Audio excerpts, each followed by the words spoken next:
कुंडली में मंगल और बुध अगर इकट्ठे बैठते हैं तो ये एक मंगल बध का निर्माण करते हैं। पिछली कई वीडियो में हमने आपको बता दिया है कि मंगल बध कई कारणों से बनता है, उसमें से एक कारण ये है। क्या आपकी कुंडली में मंगल बध मंगल और बुध के कारण बन रहा है? यह आपके जीवन पर क्या असर डालता है, इसकी निशानियां और इसके उपाय आज इस वीडियो में हम इसी बारे में चर्चा करेंगे। नमस्कार दोस्तों, मैं रविंद्र रावत आप सभी का स्वागत करता हूं आप ही के चैनल में। दोस्तों, अगर आप हमारे साथ पहली बार जुड़ रहे हैं, ज्योतिष को सरल भाषा में समझना चाहते हैं, भले ही आप ज्योतिष से जुड़े हुए हैं या नहीं हैं, फिर भी आम बोलचाल की भाषा में किस तरह से इसको अपने ऊपर एनालाइज किया जाए उसको जानना चाहते हैं तो चैनल को आज ही सब्सक्राइब करें और बेल बटन को जरूर दबा दें।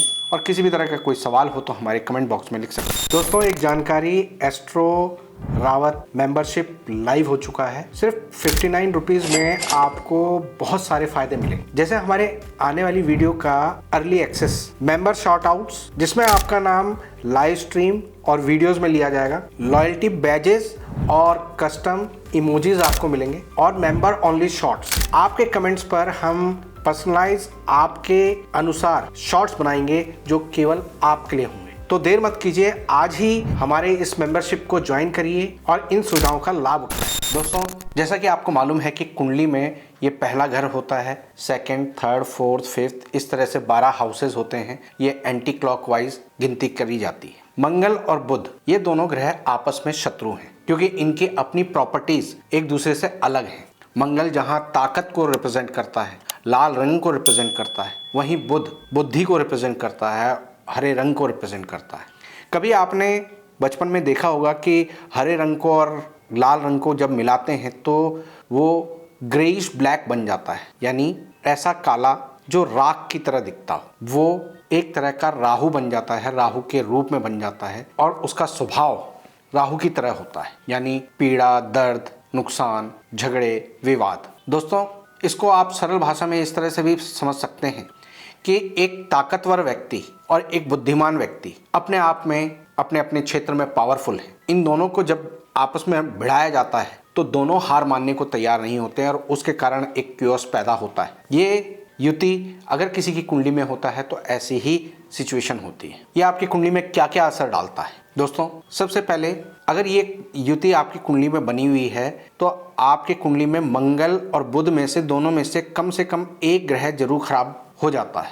अगर मंगल खराब होता है तो आपके शारीरिक क्षमता, डाइजेशन पावर, इम्यूनिटी सिस्टम ये कमजोर पड़नी शुरू हो जाती है। बुध हमारी नाड़ियां हैं, हमारी नसें हैं, और मंगल वो खून है जो गर्मी लिए हुए हमारे शरीर को चला रही है। अब नाड़ियां खून को ढंग से शरीर में ना घूमने दे तो ऐसे में हमारे शरीर को कष्ट आता है। अगर मंगल खराब हो जाता है, यानी जिन हाउसेज में मंगल ज़्यादा खराब होता है उन हाउसेज में आता है, तो ऐसे में खून से संबंधित बीमारियां, खून से संबंधित लाइलाज बीमारियां, तो ब्लड कैंसर होने तक का खतरा बना रहता है। इस अवरोध के कारण इंसान को हाई बीपी, लो बीपी, शरीर के कोई अंग में खून का प्रॉपर ढंग से ना सर्कुलेट होने के कारण वो अंग दर्द करना और उसका इलाज बाहरी रूप से कुछ ना मिल पाना, नसों में गांठें पड़ना, खून का जमना, अगर कहीं पर शरीर पर चोट लगती है उस जगह पर कालापन काफ़ी समय तक रहना, जो गंदे खून की हमारी नाड़ियां होती हैं वो शरीर में उभर कर नजर आती हैं। अब इनके आम हालात अगर हम देखें तो जब ये स्थिति होती है तो मंगल भाई को संबंध रखता है और बुध बहन से संबंध रखती है, तो भाई बहन के सुख में कमी आती है। बुध हमारे दिमाग को रिप्रेजेंट करता है, तो दिमागी क्षमता कमजोर पड़ने लगती है। सही टाइम पर सही फैसला लेना, ऐसी गुंजाइश खत्म हो जाती है। नेगेटिव थॉट्स बनते हैं, ईर्ष्या की भावना पैदा होती है, बहुत जल्दी गुस्सा आना शुरू हो जाता है, लंबी बीमारियां शरीर में आनी शुरू हो जाती हैं, जिस कारण से ऐसे लोगों को, भाइयों को बहन का सुख नहीं और बहन को भाइयों का सुख नहीं होता। अगर वो सुख होता है और किसी तरह से आपस में तालमेल बना रहता है तो दोनों में से एक का अपना जीवन बहुत संघर्षमय होता है, एक दूसरे पर डिपेंडेंट हो जाते हैं। इस युति में अक्सर ऐसा इंसान हमेशा दर्द और पीड़ा के इर्द गिर्द ही रहता है, यानी उसके घर में कोई ऐसा व्यक्ति होता है जो लंबी बीमारी से बेड पर हो, या उसके आस पड़ोस में कोई एबनॉर्मल इंसान हो, या आसपास का मोहल्ला जो हो वो बहुत छोटे काम करने वाले हों, आपकी नॉलेज, आपके रुतबे के अनुसार आपको वहाँ पर रहना पसंद ना हो, फिर भी आपको रहना पड़ता है। घर के आसपास नीम और बेरी के पेड़ होते हैं। तंदूर भट्टी अक्सर आसपास मिल जाती हैं। घर में कोई न कोई इंसान दवाइयाँ खाता रहता है और दवाइयों पर बहुत पैसा खर्च होता है। अपने ही ब्लड के रिलेशन वाले लोग आपके साथ कोई केस कर रहे होते हैं, कोई झगड़ा कर रहे होते हैं और उसके कारण आपकी पूरी लाइफ प्रॉब्लम में रहती है। ऐसे लोगों के अंदर, खासकर पुरुषों के अंदर, जो पुरुषार्थ की क्षमता है वो कमज़ोर पड़नी शुरू हो जाती है। इनका प्रेम अननेचुरल तरीके से होना शुरू हो जाता है। अगर आपकी कुंडली के पहले घर में ये बैठे हों तो ऐसे में शरीर पर पैसा बहुत खर्च होता है। भाई बंधु परेशानी का कारण बनते हैं। अपने ही दोस्त यार, खासकर कभी किसी दोस्त के साथ आपने सांझे में काम शुरू कर दिया तो बाद में वही आपके खून का प्यासा बन जाता है। व्यापार में इनको सफलता कम ही मिल पाती है। ज़्यादातर पहले घर में धन, मन और रुपए पैसे के हालात कमज़ोर ही होते हैं। लेकिन ऐसे लोग किसी ऐसे काम में चले जाते हैं जो किसी के दर्द से जुड़ा हुआ होता है, जैसे लैब से जुड़े हुए काम, जहाँ पर ब्लड टेस्ट करना, मॉर्चरी से जुड़े हुए काम, नॉन वेज से जुड़े हुए काम या फाइनेंस से जुड़े हुए काम। फाइनेंस रिकवरी यानी कहीं पर अपना दबदबा दिखाकर दूसरे की पीड़ा में अपनी कमाई करना इन लोगों के राइजिंग का कारण बन जाता है। सेकंड हाउस में जब ये युति होती है तो बड़े बुजुर्गों के लिए, उनकी हेल्थ के लिए ये नेगेटिव होता है। खासकर बुआ मासी के हालात ज़्यादातर पॉजिटिव नहीं होते। ऐसा इंसान अगर अपने साली के साथ गलत संबंध बनाता है तो उनके लिए बहुत ज़्यादा नुकसानदायक होता है। थर्ड हाउस में जब मंगल और बुध होते हैं तो ऐसे में अपनी हिम्मत बहुत डाउन होती है। भाई बंधुओं का साथ नहीं मिल पाता। दोस्ती यारी सिर्फ नाम की होती है। ऐसा इंसान अपने आप को भीड़ में अकेला महसूस करता है। 34 साल तक इनकी तरक्की नहीं हो पाती और पूर्ण रूप से 45 के बाद इनका भाग्य सपोर्ट करना शुरू करता है। तब तक इनको संघर्ष देखना पड़ता है। फोर्थ हाउस में जब ये युति होती है तो इंसान वहमों का शिकार होता है। अपने घर में सबको परेशान करेगा लेकिन बाहर संत महात्मा बनने की कोशिश करेगा। पूजा पाठ तो इन लोगों के लिए ऐसा होता है जैसे ये पूजा पाठ करके दुनिया पर एहसान कर रहे हैं। और आम तौर पर ये लोग पूजा पाठ में अगर जाते भी हैं तो अपनी कमजोरियों को छुपाने के लिए, अपने आप को स्ट्रेंथन करने के लिए नहीं, बल्कि भगवान के आड़ में, पूजा पाठ के आड़ में अपनी कमियों को छुपाने की कोशिश करते हैं। पांचवें घर में जब ये युति बनती है तो अगर ये लोग मेडिकल फील्ड में जाते हैं तो तरक्की करते हैं। ये दूसरों के लिए बहुत फायदेमंद होते हैं, अपने लिए पॉजिटिव नहीं होते। अपने जीवन में गलत फैसलों के कारण, जल्दी इनकम कमाने के कारण अपना भी नुकसान करते हैं और अपने घर वालों की जमीन जायदाद को भी बेचने पर मजबूर हो जाते हैं। ऐसे लोगों को शेयर मार्केट, लॉटरी, सट्टा, इनसे अगर ये दूरी बनाते हैं और अपने शॉर्टकट इनकम को कमाने के मामले में दूरी बनाकर रखते हैं, अपनी मेहनत से कमाते हैं, तो इनको तरक्की मिलती है। छठे घर में जब ये युति होती है तो बीमारियां तो होती ही हैं, साथ में शत्रुओं का घेरा भी बना रहता है। कर्जा उतरता नहीं है। एक कर्जा खत्म होता नहीं तब तक दूसरा कर्जा शुरू हो जाता है। मामा पक्ष के साथ इनका बहुत ज़्यादा अच्छा संबंध नहीं होता। मामा के साथ किसी तरह की साझेदारी करना इनको हमेशा नुकसान देता है। ये लोग अगर किसी कंपटीशन के लिए तैयारी करते हैं, मेहनत करते हैं, तो इनको काफ़ी लाभ मिलता है। सातवें घर में जब ये युति होती है तो गृहस्थी के लिए पॉजिटिव नहीं होता। ऐसे लोगों को साझेदारी में बहुत नुकसान होते हैं। ऐसे लोगों का प्रेम प्यार सफल नहीं हो पाता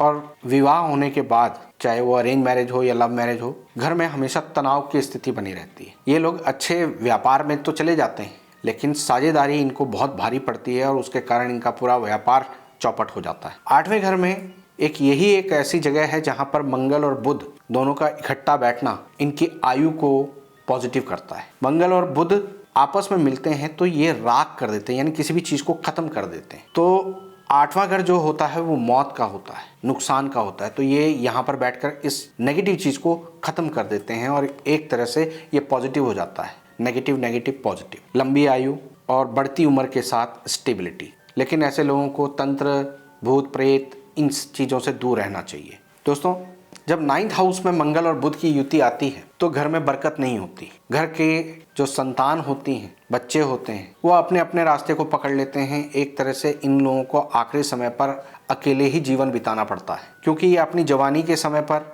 बच्चों को बड़ा करने के समय पर अपनी जिम्मेदारियों को ढंग से नहीं निभा पाते हैं या इनके फैसले अक्सर गलत होते हैं और जो बाद में इनके बच्चे भुगतते हैं उसके लिए वो हमेशा इनको ब्लेम करते हैं और इस कारण से ये घर से अलग हो जाते हैं या यूं कहें अकेले धकेले रह जाते हैं। 10वें घर में मंगल और बुध की युति अक्सर अपने काम को बार बार बदलना, नए नए आइडियाज़ पर काम करना और इस काम में मेहनत ना करके सफलता नहीं मिली तो काम में कमी थी, हमारे अंदर कमी नहीं थी, हमारी मेहनत में कहीं कमी नहीं थी, ऐसा करते हुए दूसरे काम शिफ्ट कर जाना, ये इनकी सबसे बड़ी कमजोरी होती है। इस पर इनको कंट्रोल करना चाहिए। ट्रेडिंग के काम से इनको फायदा मिलता है। किसी भी चीज़ की ट्रेडिंग करना, कमीशन लेना, कमीशन के काम से अपने आप को आगे बढ़ाना इनके लिए फ़ायदेमंद रहता है। बैंकिंग सेक्टर में ये फ़ायदेमंद रहते हैं, खासकर लोन डिपार्टमेंट में। लेकिन अगर ये किसी तरह की मैन्युफैक्चरिंग में जाते हैं तो इनको बहुत भारी नुकसान होता है। 11वें घर में इस युति का प्रभाव 34 की उम्र तक इनको सुन करके रखती है।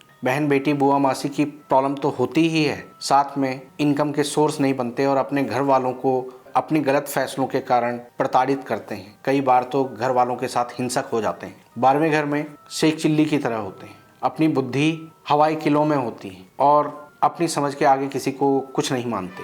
अपने और अपने परिवार वालों के साथ, अपने आसपास के लोगों के साथ डोमिनेट करने की कोशिश करते हैं। अपने बेफिजूल के तर्क देकर अपनी अलग गंगा बहाने की कोशिश करते हैं। इस कारण से लोग इनसे दूरी बना लेते हैं और एक समय ऐसा भी आता है कि ये लोग घर वालों से कुछ भी मिले उसको बर्बाद कर देते हैं। लेकिन इस कुंडली में पूरे जगह पर कहीं पर भी मंगल और बुध इकट्ठे बैठे होते हैं तो एक चीज़ बहुत पॉजिटिव होती है कि जो इनकी अपनी मेहनत होती है उसका मिला हुआ इनको टिकता है और जो किसी से फ्री में मिला है, पेरेंटल मिला है, किसी से इन्होंने धोखे से लिया है, वो चाहे ये कितनी भी कोशिश कर लें वो टिक नहीं पाता, वो ख़त्म ही हो जाता है। तो ऐसे में अब इनको करना क्या चाहिए? दोस्तों, अपनी लाइफ को पॉजिटिव करने के लिए सबसे पहले तो दूसरों से उम्मीद लगाना छोड़ दें, अपनी मेहनत पर फोकस करें। मंगल और बुध को पॉजिटिव करने के लिए जिस हाउस में मंगल पॉजिटिव हो वहाँ पर मंगल को इन्हेंस करें और जहाँ पर बुध पॉजिटिव हो वहाँ पर बुध को पॉजिटिव करें,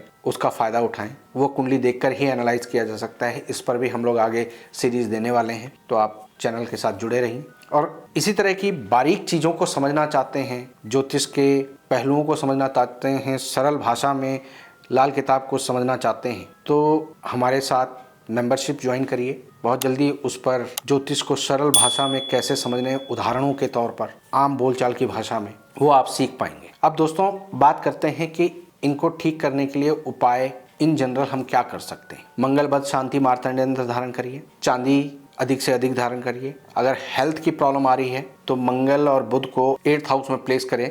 उसके लिए एक मिट्टी की गागर ले लें, उसमें मूंग साबुत भरकर ढाक के पत्ते से उसका ढक्कन लगाकर और उसे कहीं वीरान स्थान पर गड्ढा खोद के दबा दें, तो इससे हेल्थ में आपको लाभ मिलता है। कुछ चीज़ें जो आप अपने घर में आमतौर पर कर देते हैं, जो जाने अनजाने हो जाती हैं इस युति में, तो अपने घर की जो तुलसी आपने रखी होगी उस पर लाल मूली ना बांधें, उस पर लाल चुन्नी ना ओढ़ाएं। घर में माता की चुन्नियों को इकट्ठा करके ना रखें। तंत्र, ताबीज़, बबूत, माला, गंडा, ये चीज़ें घर में बिल्कुल ना रखें। अपने खून के संबंधी रिश्तेदार, खास तौर पर बहन के लिए भाई और भाई के लिए बहन, इनको अपनी तरफ से ऑब्लाइज करते रहें। भले ही उनका रवैया आपके प्रति कैसा भी हो, आप अपनी तरफ से उनके लिए पॉजिटिव रहें, तो इससे आपकी इस युति का कंट्रोल होता है। 3 धातु का छल्ला आप अपनी रिंग फिंगर में धारण करें। अपने मामा के साथ अच्छे संबंध रखें। जब भी मौका मिले ननिहाल जाएं, उनका आदर सत्कार करें, तो आपके लिए काफ़ी पॉजिटिव असर देना शुरू कर देते हैं। दोस्तों,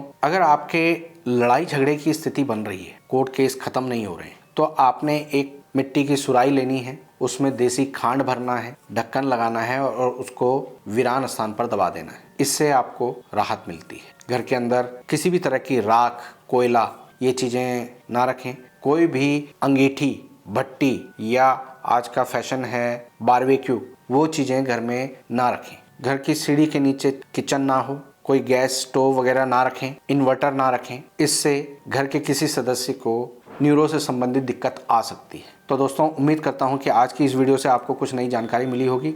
वीडियो पसंद आई हो तो लाइक और शेयर करें, चैनल को सब्सक्राइब करें। और हाँ, अगर आप हमारे साथ जुड़कर ज्योतिष सीखना चाहते हैं तो मेंबरशिप आप ज्वाइन कर सकते हैं और ज्योतिष को एक सरल भाषा में अपने जीवन में अपना सकते हैं। तो दोस्तों, इसी कामना के साथ मैं अपनी वाणी को यहाँ पर विराम देता हूँ। ओम नमः शिवाय।